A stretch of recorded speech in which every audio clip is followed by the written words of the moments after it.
don't show prep. So, so he had no idea. I just barely make it in. I'm sure you can tell, but we don't show. I mean, let's put the cards down on the table here.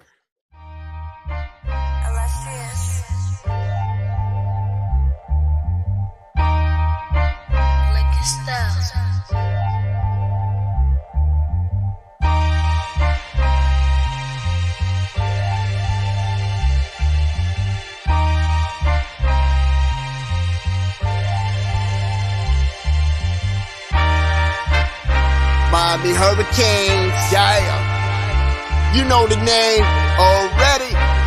It's Mercy, ha ha.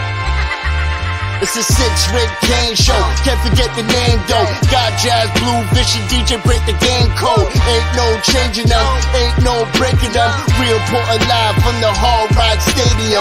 Ball 14 for the orange and green. We see the 6-Rick champs. It's more than a dream. This is life on the field. Beyond 100 yards, a hurricane that's never still put a damage to your squad. The 6-Rick Kane show. The 6-Rick Kane show.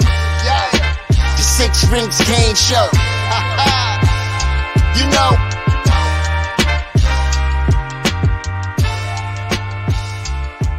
What's wrong with us? Seriously. What's wrong with us? We're Miami Hurricanes fans. Welcome to the 6-Rings Kane Show, a show dedicated to Miami Hurricane sports, featuring the legendary Larry Bluestein, Jazz Santana, Vish, and Danny Gillette. Let's go Canes. Hello, everyone. Welcome to the 6-Rings Kane Show on this Monday, joined by DJ Blue. How's it going, guys? Victory Monday. I'm doing well. Yeah, definitely. Anytime there's a win behind it, it was a great weekend and great recruiting weekend, and got a chance to see the fearless leader at 2 games. And unfortunately, yes, we did see you circling the internet with you and Mario together. So. Yeah, I wish they wouldn't take my picture, man. Next to Mario, I look like a little muffin. So but it was good. We talked, and he's everybody loves him. Everywhere he went, everybody wanted to take his picture. And then he was there on Columbus, at the Columbus Palmetto game on Saturday with his son, and Mirabal came, and so it's good. It's better than everybody hiding and say, "Oh, there's Manny." Oh no!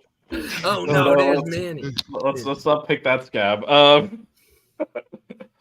right, yeah. So obviously, Melissa and I did post game last week, so we didn't get either of your takes on Bethune-Cookman. So I guess start with you, Blue. What did you think of that performance? Well, you know what, they had the assignment of going out there and doing what they needed to do and put the game away, and they did, and they worked on a lot of good things, and they treated it just like it was if it was a major game, and that's what you need to do. I mean, and I think that they got once again Xavier Restrepo when healthy is such an asset to the team, and offensive line is working well, and I think they escaped without any really major injuries. They ran well. They played great defense. So they did what they're supposed to do. Without putting 80 points on the board like the Oregons and people. They did what they had to do. They got, they played well, set the table for this week. Much improved Temple team compared to what they played last Thursday. So, and that's what they got to do. Just continue to take care of business, because the big thing is after this Temple game, they got a week off. And then they get the game plan for, exactly. They didn't play down to the competition, which they usually do. So, I was happy from what I saw from just about everybody. And I'm sure the coaching staff was excited. They got in there Sunday, watched the films from what I heard, and they're already on to prepping for this Saturday in Philadelphia. Go ahead, TJ. Well, I like the balance that this team showed on Thursday. I thought the running attack, Don Chaney, 73 yards, a touchdown, A.J. Allen, 2 more touchdowns. And, one of the things that really stuck out to me was again, the accuracy of Tyler Van Dyke. This offense is suiting him very well. Statistically, 19 of 23, 2 touchdowns, 247 yards, and this is his in all 3 games. He has over a completion percentage of 70%, and Thursday was his highest at just over 80%, 82.6%. So, all that statistical mumbo jumbo is to say that this offensive system, last year he struggled a little bit. He looked good in some games, didn't look great in others, and now he's finding his footing with Dawson, and they found a formula that works. And that will definitely be, important once the ACC stretch begins after the bye week. Right. So I guess the one concern is we sat a lot of players because of injury, and I think in the second half, and we've talked about this a lot. You have to stack some recruiting classes to really build that depth out where you get to that point where there isn't a drop off. Is there a concern coming into this week? Again, Temple's a more significantly better opponent than Bethune-Cookman. That it looks like Mesidor, Branson Dean, especially on the defensive line. We had a lot of people sitting. Is there any concern this week if they're not back? Ruben Bain started his first game, which is good for him, but you don't necessarily want true freshmen out there starting, right? So, Blue, I'll go to you first. Are you at all concerned if, let's say, we roll the same team out? Everyone that's sat out for injury is still not playing this week. Are you concerned at all with that? No, not really. I mean, but that's the thing that doomed us the last couple of years was lack of depth. So, I mean, you don't want to keep getting people hurt. But I think they have the different mindset that they go in there and they play everybody like they're Clemson. They play everybody like they're FSU. You do that, and I think that's been the success of like a Georgia. Even though they play perhaps the weakest schedule in the country, they go out and play everybody the same. And they got behind in the South Carolina game, but I think Miami's fine.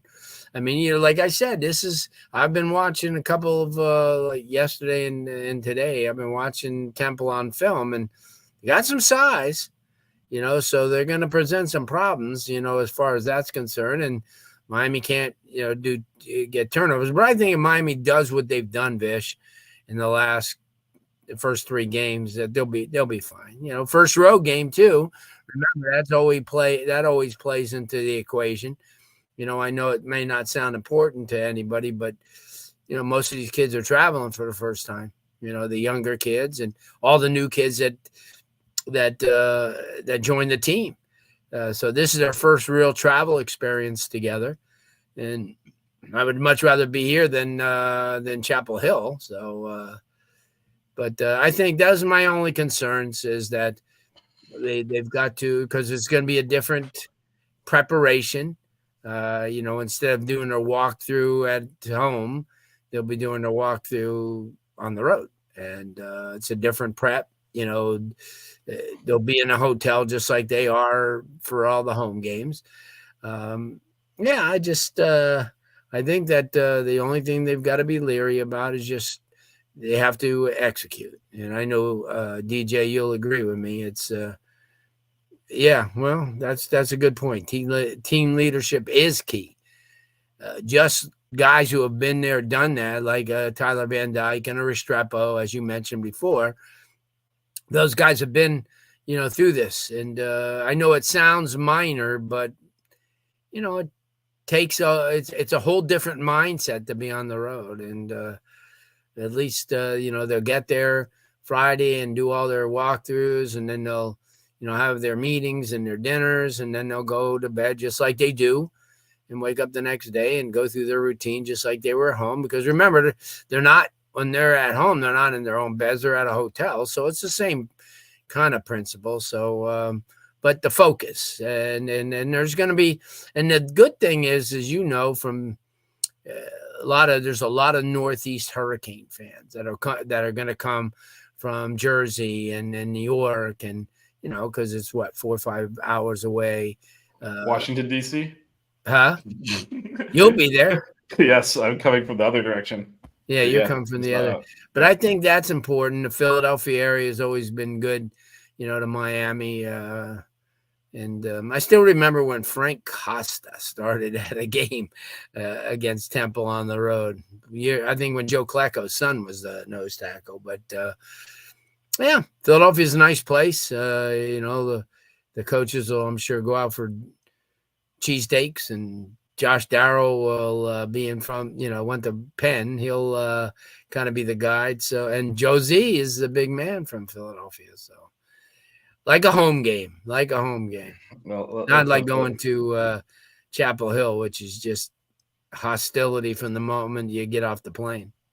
Yeah, and the other thing is, we're used to playing in an NFL stadium. This will be in the Eagles Stadium, so there won't be any kind of environment shock in that sense. So a couple of stats before I throw this over to you, DJ, to ask about your concerns on the depth. But so Miami's 13-1 against Temple. The one loss came in 1930, and then I wasn't here. We finally got something old enough where Blue saw like, I remember that game. Here. So yeah, it was 1930, and then didn't play again until Miami joined the Big East.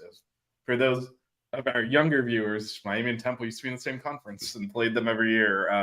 And Miami won all 13 of those games, the closest being 23 points. So it's as Blue said, it's been a place where they've had a lot of success. DJ, to you, same question. Anything else you want to expand upon what Blue said? No, I mean, I don't think, I would be too worried about the injuries heading into this game.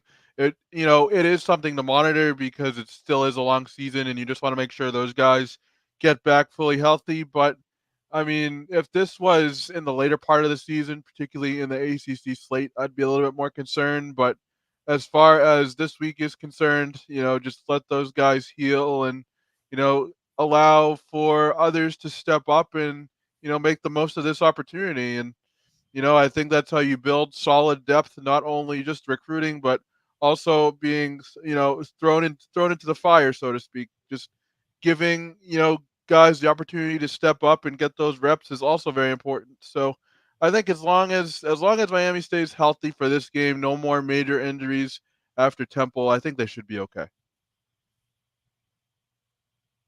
Yeah, and Blue, to your point earlier, I also kind of looked at the depth is there this year to make up for it. We'll see. We'll see. I still think the depth is probably a recruiting class or two away from where you More don't have. Year, but no, we're getting closer. But I mean, the question, and this is where Blue, I looked at Temple as well. How good is Temple to risk? Because there's definitely a drop off, and then you also got to think, from starters, you're going to have to rotate. There was certainly a drop off in the second half against Bethune-Cookman. Those are your fourth stringers essentially because we had so many guys out with injuries. So at that point, you're guys that probably should be redshirting. So in terms of Temple, one thing I did notice is, in contrast to what we've been playing, they run the ball a lot. They're actually 3-2 run to pass ratio. So, and they throw to the tight end a little bit more in the box, get physical, which, does concern me a little bit with their defensive line injuries. Blue, I don't know if you saw that or if you had any thoughts on that. The thing that I saw, Vish, is E.J. Warner, the quarterback, runs the ball really well. He's shifty. And Edward Sadie, who's been there for, he's a redshirt junior, has been there for 3-4 years. And the other kid, Darvon Hubbard, they both run the ball well. They're both kids from Pennsylvania. They were highly recruited. The one thing that where Miami would take advantage is up front. They have a freshman in the kid Luke Watson playing. I watched him. Gonna be good, but he's still a kind of a baby. But they do have, a senior in Richard Rodriguez who has started for them for the last 3 years, and also the Wisdom Quashire kid from Delaware. So, and you know what? When they do throw it, I think the kid Ian Stewart's, he'll have his hands full with the Miami secondary. I didn't think he was physical enough, and that's why I said that E.J. Warner or Quincy Patterson, the two quarterbacks, they're kind of similar in the fact that they're going to run the ball. And I think that's their game plan. I mean, they're going to come into the game with Sadie and with Hubbard and with E.J. Warner, and they're going to try to, take the air out of the ball. I mean, and I would too. You don't want to, You don't want to go 3 and out every time because Miami's going to score. I don't think their defense is going to stop Miami, every time down. The only thing that Miami can, they're the opponents that Temple played so far, they've given up 170 and 150 on the ground. So that doesn't bode very well. And Miami's when Miami has to run the ball, they've shown even against A&M, they ran the ball very well. Yeah, no, that's definitely what stands out for Temple. They have a pretty terrible, I think it's 94th ranked run defense, so should be able to run at them. And then, I mean, I don't know if this has been noticeable watching all three of the Canes games, but the Canes are 7th nationally in run defense, it should, in theory, what Temple does well should be a good matchup for Miami. So, Blue, I'll throw this to you, and then DJ, you can add to this too. So in terms of how you'd approach the game, you think Miami should come out and just run the ball at them? Is that the given what we've seen? Yeah, go ahead. Well, anywhere you go, I mean, you want to establish the run, and especially in this offense, if you establish the run and you get that running game going, then forget it. Then you can start there picking them apart. Now, if they do have trouble, which I don't think they're going to have trouble running, but let's say they do. You got a quarterback who could think outside the box, and you got an offense that, is geared to, if they're stopping them one way, they'll attack them the other. And I don't have any worries. The only worries that I have in this game is Miami shooting themselves in the foot, throwing an interception, and doesn't have to be a blatant interception. It could be one that was tipped and, or fumbles. That's the only thing that's going to keep Temple in this game. Otherwise, it's, should get out of hand. I mean, because Miami's going to wear them down with those big offensive linemen, as you mentioned, especially with Lee and Cohen and a lot of the other guys who are doing a tremendous job. So, yeah, my only worry here is Miami has to play not total mistake football, but enough that, that they don't keep giving them an opportunity to stay in the game. And that's, if you look at the Bethune game, and I watch back the Bethune game, the thing that impressed me with Miami is they went about it in a business-like manner. And it didn't matter who was on the other side of the field. They just did what they had to do. Yeah, they were limited in some aspects, as you mentioned, with some injuries, but the very fact that, they're getting the ball to their receivers, and as you mentioned, they got some really good yardage out of Chaney. And also AJ, I just want to see AJ break one. I'm just waiting for him to get in there and break one. Because he's got that legit, speed. And I think you said that when they got him, DJ, because you had watched him at Nebraska and said, you know what, when he's got a chance to do something, he gets up in that hole pretty quick, and he gets into that secondary, and that's it. He's gone. Yeah. Yeah.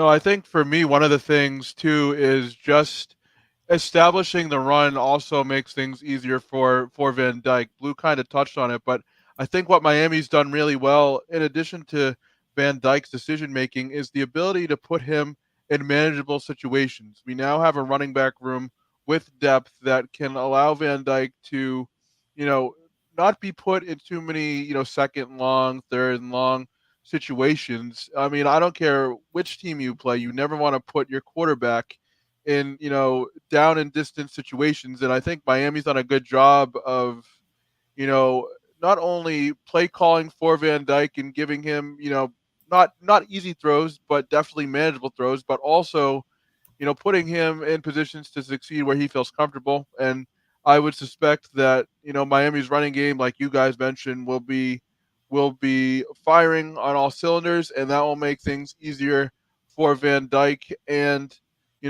Coach Dawson as well. And, as much as we may think, or some of the fans may think, that Temple is a bit of an inferior opponent, these are habits that you're going to need to establish before heading into ACC play. Yeah, no, this is the last, Blue touched on this earlier, this is the last last out of conference game, then bye week, and then it's 8 ACC games in a row. So if you're going to work on stuff, this is it. I think Boston College proved this week there's not there's no pushovers there is a different level of athlete you run into at all of the P5 schools, even if they're some of the lower teams in a conference, and so you never know when you're going to find yourself in a battle. So this is really kind of the last opportunity to kind of work through some anything you want to work out in terms of like get some plays in there, get some guys some reps. This is kind of it. After this, it gets real serious real quick now. I was just told, I'm trying to figure out exactly what this means to like, is this Miami or other people's definition, but I'm told it's going to be cold and rainy on Saturday. Yeah, we're in September. How cold is it going to be? Like I asked the question. 72 for us down here. I haven't gotten an answer yet. Yeah. For us, for you guys down there, it's all 70s and balmy, and up here it's like 45 and rainy and miserable. I haven't gotten an answer yet, but I did ask: is it real people cold or cold for people in Miami? So, but rain is rain, which I'm sure it's the second one, Vish. I've asked the question. So honestly, if it's going to be rainy, then you really want to run the football a little bit more. I mean, I think, and like we mentioned before, Miami has the backs to do it. So I think, honestly, if it's raining, running the football may be the game plan for both sides, to be completely honest with you. And we've played, actually, has it rained at all of our games?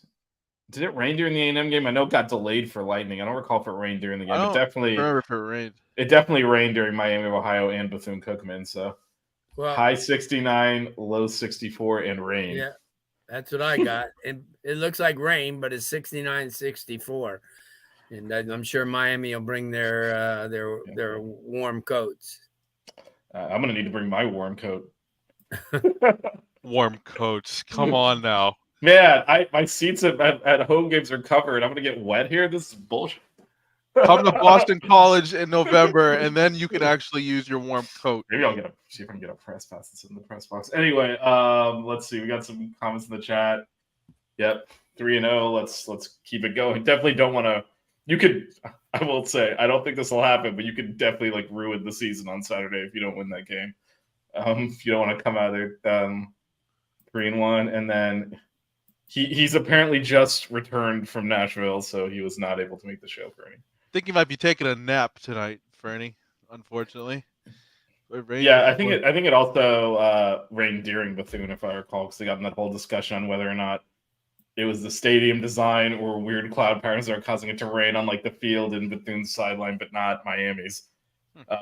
So yeah, it definitely rained during the game. Before we continue with the Temple preview, let me go ahead and read out some prize picks here. So our sponsor for the Six Rings Cane Show is Prize Picks. Pretty simple. You go to prizepicks.com, sign up for a new account, enter the offer code 5. That is the word 5 spelled out, FIVE. Pick 2 to 5 players. Bet over under on their stat lines, and if you hit them all, you win. The more money you put in, and then the more players you add to your bet, the more you can win. And if you register with the offer code 5, that's FIVE, we will match, or prizepicks.com and 5 Reasons Sports. DJ Blue and I will not be matching anything. 5 Reasons Sports and Prize Picks together will match up to $100 of your first deposit. So that's prizepicks.com, offer code FIVE. All right, so one other thing I wanted to touch on that I've been a little bit. I definitely don't remember rain during the Bethune game, but it left during the third quarter. It definitely did rain during the game at one point for that one. The one I wasn't sure of was the A&M game, but Poke has confirmed it did. I couldn't remember if it rained or not during the game. I know it got delayed for lightning. Then I recall the sun being out, but I don't know if it started raining again. Yeah, it did rain a few times, I think. Yeah, I mean, again, my seats are covered. I don't really know what is these things anymore. I used to like come in there with ponchos and everything. I just haven't had to do that. So one thing I think has been a little bit underwhelming, despite Rashard Smith's kick return against A&M, has been the special teams. A lot of, I'd say, questionable decisions on fielding punts, and then missed an extra point against Bethune after missing a field goal against A&M. How concerned? I'll throw it to you first this time, DJ. How concerned are you with the overall special teams play? I mean, you never want messed up punt returns and missed field goals, of course, obviously, but at the same time, it's something that can, 2 field goals here gets you back in your groove, and you're good to go. And a solid punt return with good field position gets you feeling good about yourself. And so it's not a habit we want to continue to fall into, but it can be corrected. I'd say if they struggle again this week, then it's a little bit more cause for concern, but I'm not ready to sound the alarm completely just yet. What about you, Blue? Yeah, I feel the same way. I mean, they've, like you said, I mean, in a big game like A&M, their special teams really were stellar. Yeah. So I don't see it, being a problem. I mean, a lot of it's concentration, a lot of it's work. And no, I look at this game as just, I know it's kind of overstated, but I look at it kind of like it is a business trip, because as Vish said, this is it. Last dress rehearsal, and then everything counts. I mean, you could lose a game to A&M or get upset by Miami of Ohio, and it'll hurt. But if you lose to Georgia Tech or North Carolina or Clemson or NC State, it's going to sting.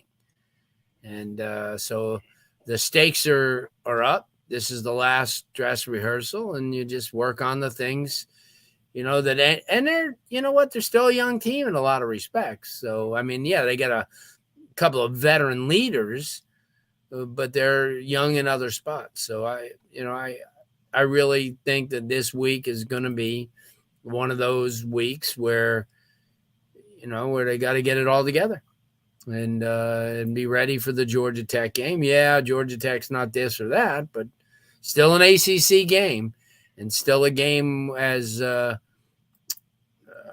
DJ said before, anything could happen. I mean, look at, as we pointed out, look at happen up in Chestnut Hill this week.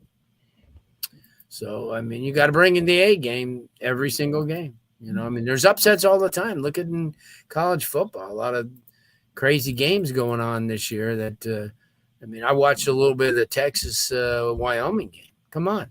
That was a game late into the third quarter. Yeah. So, I mean, it could happen. It could happen. And I'm not going to brag about my UNLV Rebels, but they beat an SEC team. So, I mean, we're counting Vanderbilt here, or that's an SEC team. We take anything when you've won 4 games in the last 9 years. Think they keep Vanderbilt around for the academic ratings? I don't think there's much going on football wise. Go ahead. We count every game, brother. I don't blame you, Blue. I really don't blame you. And, I was even just watching Georgia, South Carolina, and South Carolina kind of had them on the ropes before Georgia pulled away. And, it was a fun afternoon of football, and it's just proof that anything can happen and to never let your guard down. And, Miami's done a good job these first 3 games of, not doing that, and they should treat this one the same way. Yeah. It's the Spencer Rattler effect. Very hit or miss. Yeah. Oh, geez. I mean, he's definitely getting hit. They have no offensive line at all. That kid is getting just pulverized. I know, for real. Yeah, I tend to agree. Yeah. I think this team has focus. We'll see. Again, it's all very new. First road game. And look, last year was such a disaster that this is really a lot of. This is not a program that's experienced success recently. So it's been 2020, I think, was 8-3. Yeah. I mean, that's kind of the last quote unquote good season. So it's been a bit. And before that was a 6-7. Before that, a 7-6. So it is, how do they deal with this going into an overmatched opponent, but on the road, strange environment, how focused they are. I still think they'll win regardless, but, it would be nice to put a clean performance out there and really just, show the quality difference. I'm assuming this is directed at you. Do you know which game this was? Definitely the early 90s. Yeah, I remember that. What year was that? Let's see. Do you remember what year, Blue? Jesus. I think that wasn't that during the that wasn't in the 80s, was it? It might have been 91. I feel like Gino was the quarterback, right? And Kevin Williams ran a punt kick. Yeah, okay. I wasn't even born yet, so you guys are on your own on this one. I just remember watching the championship highlight video, and there was a Penn State game in there. That's probably when it was. So I think that might be 91. I still remember back when Mike Rumpf was a freshman and Chaffee Fields killed him. Oh man, I was a freshman that year, and yeah, that was. Oh man, that sequence, that was painful. I went up to him at the Legends camp this year, and I said to Mike, I said, "Do you remember that Chaffee Fields play?" I'm sure he does. Like, it's probably he does. Yeah, So for those that are not of the age of Blue and I, basically, the Canes were up 3 with about 2 minutes left. It was 4th and 2. They go for it to try and ice the game.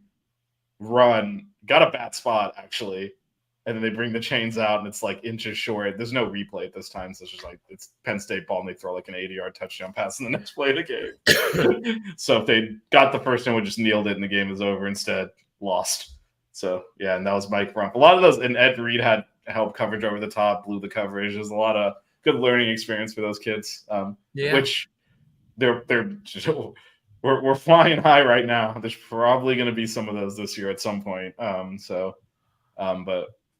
yeah, a lot of those players that were on the field in that game and then turned around and lost to East Carolina the next week ended up.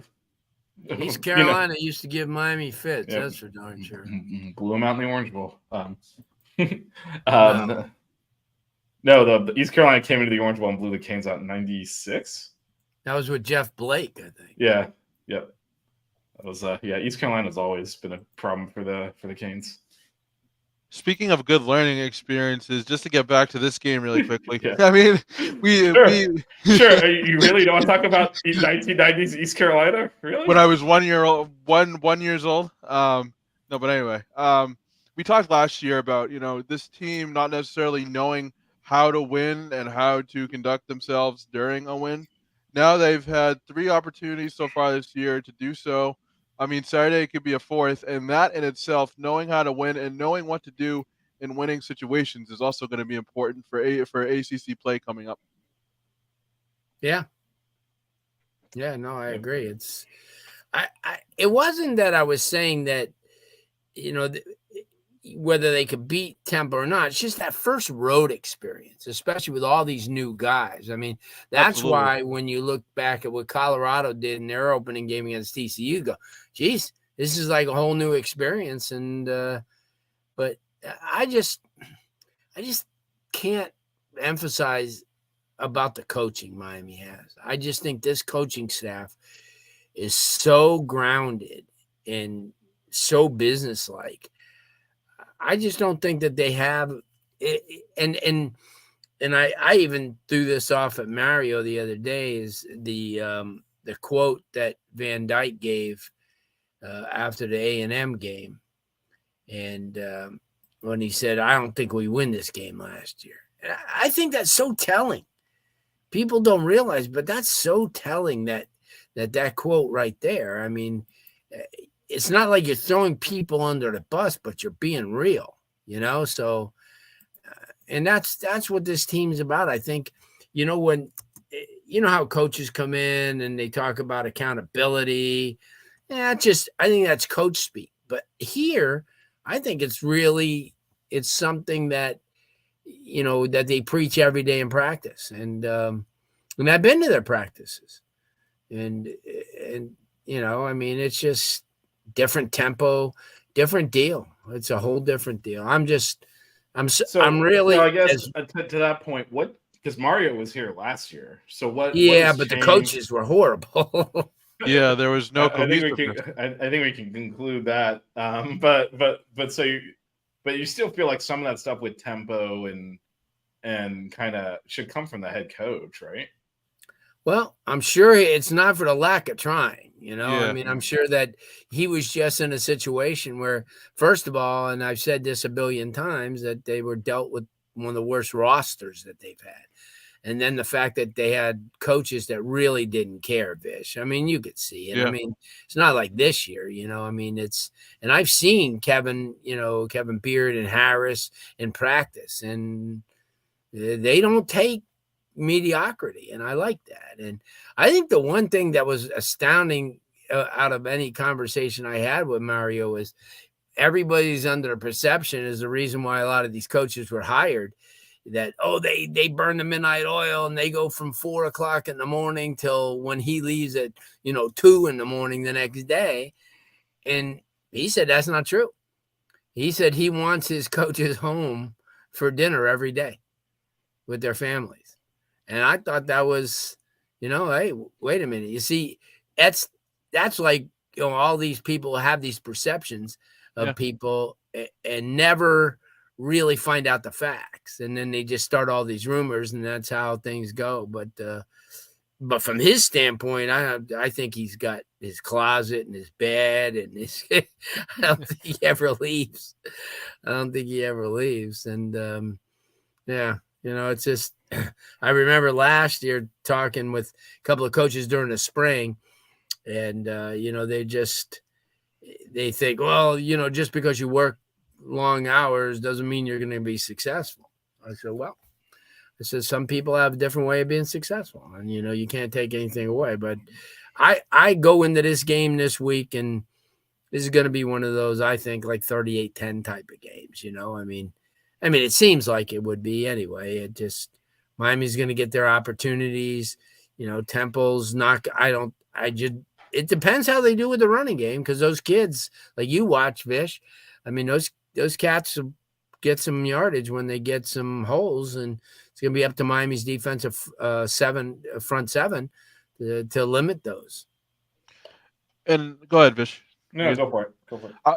I think with this coaching staff too, just to go back to the coaching staff really quickly, it's not also about how much but it's also about how you communicate that information to the players. Because I've been around some really good coaches who had a lot of football knowledge in their heads, but they couldn't effectively communicate it to the players. And I think that's a big change with this staff as well. I think, we talk about the coaching staff being on the same page, but I think their ability to communicate with the players is really showing up on both sides of the football. And, I think that's kind of a factor that some people don't figure in as well. They think, oh, this guy's a Broyles Award winner and, stuff like that. He must be one of the best coaches for this situation and blah, blah, blah. But if he can't effectively communicate what he wants from his players, then, that point is kind of moot.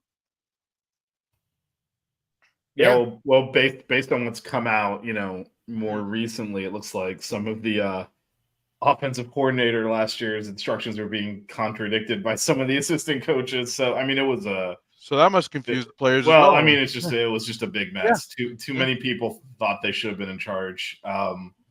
And as Blue said, there's many ways to be successful, but you're not going to be successful when you're not, working cohesively. Right. And that doesn't mean everyone has to sleep at the facility. It just means you're all on the same page. Yeah, no, I agree. And last year was just not there at all. But then, I mean, you mentioned the talent. You look at the kids that have transferred. Not a lot of them showing out, right? I think Keyshawn Smith caught a touchdown this week, which is good for him. Knighton got suspended for skipping class. So, I mean, it's not been a smooth ride for the ones that transferred either. And most of them did not transfer to other major programs. They kind of stepped down a level, and they're having trouble making an impact there. These are kids we were starting and playing a lot last year. You can kind of see where the talent level was. Speaking of transfers, Alan Hay Jr. starts for Temple on their defensive line. So yeah, you see one familiar face there, and then it's a blast from the past a little bit. But Camden Price, the former, is their kicker. So wow. So if they line up to kick something, it'll be other than a kickoff too. It'll be him. Wasn't that the guy they picked out of chemistry class? Was that him? I think there was someone else, I believe. Dawson. Yeah, because Camden Price was Bax's backup, and we went to the third string in that Georgia Tech game after no one could make no one could make a field goal or an extra point, and then. But the problem with the kid we pulled out of chemistry class is he could barely get it over the line, so he made one, And then Georgia Tech just stood there with their hands up and blocked the winning field goal in that game and ended up losing in overtime. And that was, those are rough times. Now we've just hopefully there's more Borregalises out there because we haven't had a problem in quite a while thanks to that family. So here's one question I'll pose to the panel here. If you could only go to, obviously Blue and I will be at several of these games, but if you could only go to one, which one is it? You mean the one left? You mean? Yeah. Well, so Z in the chat asked the question: if you could only go to one remaining Canes game this year, which one is it? Clemson. DJ, is that? For me, it's probably honestly North Carolina. I love watching Drake May play. I know that's probably, not. You did it because of Drake May? What is wrong with you, man? Not right to say on the show, but boy, is he fun to watch play. This isn't the 6th Ring Heels show, man. What are we doing here? See what happens when Jazz leaves? It all. I know. I'm excited to watch Drake May lose. I will be at that game too. But yeah, for me, it's probably Clemson as well. I think that, especially if we take care of business the next 2 weeks, then DJ, you're getting roasted out here. Oh, Gary. I know Gary. Hello, everyone Gary. knows Gary. Yeah, but Gary might have a point here. But I appreciate good football. What can I say? I think that game with Clemson, even though if they beat Florida State this week, which they very well, they could, very well could win that game. Pretty good game, right? And then there's a decent chance they're heading into Miami with one loss, and we really should not lose other than to maybe North Carolina. So that could be a big time, game days here type of matchup thing. Wow, so that would be neat. I think I have not looked at what else is on the schedule there, but if we're 5-0 at that point, 6-0, I think would be. Yeah, 6-0. And Clemson only has the one loss still, and they beat Florida State. Then that would be that is kind of almost like a that almost is like a preview of potentially an ACC championship game type of thing. Because remember, it's a straight shot now, so there's no division. So all this stuff is like, with Clemson losing to Duke, a lot of this might be headed to complicated tiebreakers. If Clemson beats Florida State, and then let's say we win one of those two games, you're gonna end up with as long as we're dreaming, why don't we just go for FSU and Miami undefeated when they meet? I mean, that's not out of the picture. That's for sure a game day happening. Yeah, no, for sure. Both are if both are undefeated at that point. But I'm assuming him at home games. But I guess while DJ was busy, promoting North Carolina on our show, I guess he just went road. But I had a Vish moment and was just talking to talk. My bad. Please, you were way too lucid to call that a Vish moment. You can actually understand what you were saying. All right, so I'll love Vish. You know that you'll never live that down. The one day you showed up with the Nebraska sweatshirt. It was cold, and that was my only long sleeve. You're in Boston. So, you've got to have more long sleeves. But anyway, Gary's just messing with you. I know, Gary. I'll love that. Anything else? Oh yeah, there is. So other than being former conference foes, there are a couple of other ties. This one, Al Golden was at Temple. Obviously, that's where we got him, and then we got Manny for a minute. Yeah. Manny Diaz spent like a week there, so technically we also hired him from Temple. So we went into that. We dipped into that Temple bag multiple times and took their head coach. I think the bus is going to stop in a place where it says Manny slept here. I mean, he was very briefly. He did manage to do the press conference. So yes, he did. So yeah, he was very briefly the Temple head coach, and then obviously came back here, and that didn't end well for us either. But hopefully, times ahead. Yeah, I think better. Having a good time at Penn State. Yeah, no, they're doing well. Very well. Yeah, they're doing well defensively, especially though. So because their offense hasn't been that good. Cut to be a head coach. I mean, some guys are better coordinators. I don't know. He's had this. Randy Shannon's one of them, I think. Cam Cameron. Those are guys. Scott Frost. Oh, that's right, Blake James. And he's Boston College's AD. He might be making a hiring decision this offseason, but oh boy, yeah, he did sign the contract that has us playing at Temple. Although makes it an easy game for me to travel to. So that's nice. Banny's defense, but though he's always had this pattern where his defense start off strong and then tail off. He did the same thing at Texas, did the same thing here. So we'll see if they're staying power this time. So this is so the game for those that aren't aware, it's 3:30 on Saturday on ESPN2. So no ACC network is nice. Very nice. So anyone with ESPN can watch, I guess. Well, and I know Blue, you tipped your hand a little bit, but predictions? 38-10. I'll go Miami. 30. All right. I'll go, let's see. 42-10. Miami. I had 44-13 when I wrote this down earlier, so that's what I'll go with. By the way, the spread opened at like 24.5. You can get it anywhere from 23.5 to 24.5. So Nice. right in there. So yeah, Bally is off the marker, by the way. They no longer carry ACC games. So the games that were on Bally are on CW now. Wonder, I forgot that I was just looking at the roster earlier, and there was a kid that played at Booker T. Washington, a receiver, Xavier Irvin, and I was seeing if he was on the depth chart, and he is. Crazy. You never know. Like I said, you never know with some of those teams, and well, I mean, any team you play, there's going to be South Florida kids on there. Like not going to. Like I said, this is going to be.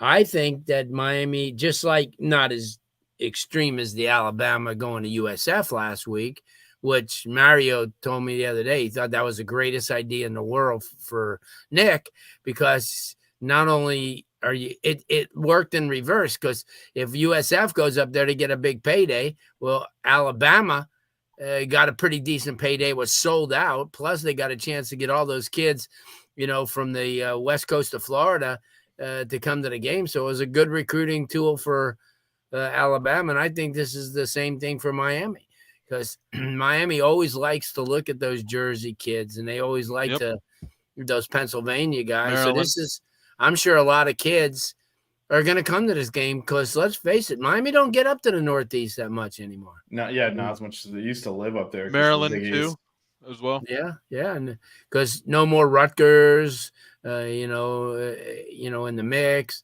They very rarely this year they're going to Boston College for the first time in a couple of years. There's no more Syracuse trips. They won't have Pitt to travel to. So I think it's a good move. If you're going to have to go anywhere, I think this may be a pretty good move for them. Yeah, I think Saban's move would have worked out better if they didn't play like that. Yeah, well, wasn't exactly the best. It wasn't exactly the best showcase for their program. So we don't want to go do that, right? No, but they still won. So yeah, they won eventually, but it's South Florida too. I think the craziness is they played two quarterbacks, and the one that didn't play started in this week. Milroe. Yeah, no, he started against Texas too. First game, didn't play at all last week, and now he's starting against Ole Miss. So I think everyone's wondering what he was suspended for. That's a quarterback problem there. Well, I feel like he was not available for some undisclosed reason. Otherwise, at some point, you probably would have pulled the trigger on Saturday when they couldn't move the ball at all. So it's weird seeing Alabama go through a quarterback controversy or not being set at the quarterback position after all these years. Well, I mean, we've gone considering they got 5 in the NFL now. I know. They look mortal for the first time in a long time. Well, I doubt it'll take 20 years for them to get back to where they are. But at one point, people were saying that about Miami. Why can't Miami score? What's wrong with this program? I know. It's been a long road back. Anyway, a couple of predictions: Z 49-9, Kermit Russell 41-6. I like those. So no one's got any faith in Temple keeping this under the 24-point spread. No, not at all. All right, because I guess Rutgers beat them worse, but that was at Rutgers. All right. So in terms of what's coming up next, we will have a show next Monday. We'll review this Clemson game. I don't think there's going to be pre and post game because I'm not going to be there to produce it. So that tends to So decide. you're going to the game? Yeah, I'm going to go. Do you drive or do you fly? Well, I definitely won't fly. I can take the train. Oh, okay. Or I can drive, but I'm probably going to drive because I think if I take the train, I got to figure out how I'm going to get from the train station to the stadium and then back. And then I got to be much more strict on my timetable then because the train's not going to wait for me, I'm assuming. So, so I might just drive. It's like a 2.5 hour drive. So that's not bad. No, it's easy to get to. But That's then right. You live Washington, D.C. Yeah, I live in the city, but I live like right by Union Station here. So like literally trains running. It's in Philly, so I'm like, I'm probably gonna drive. So that's a good deal. Yeah, Get a cheesesteak while you're up there, Vish. Yeah, like you can't get that anywhere else. I mean, it's not. It's special in Philly, so Yeah, it's like clam chowder in Boston. I mean, I've had other clam chowder, and it doesn't compare to here. Let's just say that. But yeah, what about a lobster roll? Yeah, the lobster rolls are best in Maine. I've had lobster rolls from other places, especially honestly down south. Like I've had Chinese food, for example, from Washington D.C., and it's not the same as it is up here in New England. Well, I will tell you this: Boston's one of the great food cities that I've been to. I mean, the North End, they have some of the best Italian restaurants that they do. Miami's got a lot of unique because they're a Caribbean and Haitian and all that stuff. So Cuban. For sure. I had a Cuban sandwich the other day. I kind of laugh when I go by Pollo Tropical and see Cubans eating in there. I mean, what the heck? That's a So last time I was in Miami, my sister and I drove past when there was like the line was like for the drive-thru, and we're like, who is going to this place? Who is going to Pollo Tropical? When there's like good Cuban restaurants, like every other corner is great Cuban restaurant. Who's going to Pollo Tropical? I don't know, but anyway, someone is because there's always a line. There's always like a line of cars at the drive-thru, so someone's going there. Anyway, we'll be doing a recap of Temple on Monday, and then probably talking a little bit about what we think the Canes will try to accomplish in the bye week, because after that's a bye week, and then as we said, the sprint to ACC play also Wednesday. 7 p.m. Don't miss buckets. We are back with the basketball show. The Canes have landed 2 4-star commits since our last show. We took like a week off because the football was on a weekday, and Coach Larinaga started bringing in all the players, and they're on a roll. And then I think the number 2 player in the country has the Canes as one of his finalists. He's going to announce at 3 p.m. on Wednesday. So the Miami's already the 13th recruiting class in the country in basketball for this year. So that'll probably vault them up the top 5 if that one lands, which fingers crossed is looking like it's headed in that direction because he canceled a bunch of visits after coming here. But that will be covering that on buckets, as well as, I mean, Melissa's one of the hosts, so God knows what's going to happen. But we'll join us Wednesday at 7 for that. And then next week, we'll be right back here, same time and place for the 6th String Canes show. Blue, DJ, thanks for holding it down here with me, and we'll talk next week. Thank you. Thank you. The 6th String Canes show. Yeah. The 6th String Canes show. Yeah. The 6th String Canes show. You know,